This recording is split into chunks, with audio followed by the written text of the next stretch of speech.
A lot of this is from Colorado because that's where I'm born and raised. Ask King Gaddis about his coffee mug collection, and he'll tell you the stories of their origin. Aspen.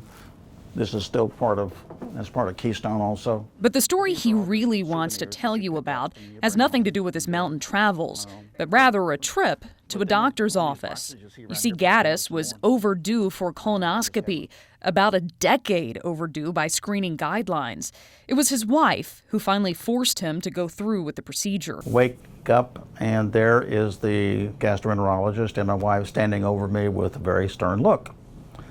And it's at that point in time I knew my goose was really cooked. The doctor found a 5-inch lesion, and it was precancerous. They caught it just in time. You would think that you would know better, but you don't.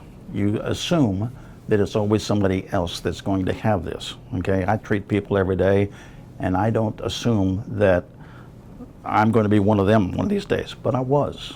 And that's a very difficult lesson for a physician to learn. That's right. Gaddis is Dr. Gaddis, a neurologist for Ochsner Medical Center.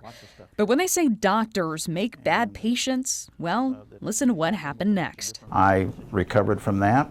I waited about 3 or 4 weeks, and because I'm still smarter than everybody else, I decided I can get back on my aspirin now. If you didn't know, aspirin can increase your risk of bleeding. And that's just what happened to Dr. Gaddis. 2 days later, he was in the ICU, bleeding to death from a hemorrhage in his colon.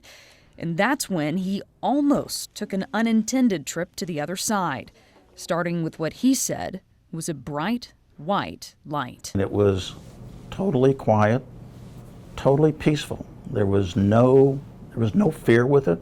There was no noise. It was just, oh, that's what this is really like. So I got a message. That message? Get your colonoscopy and listen to your doctors and your wife. And if I have to be honest, my wife saved my life.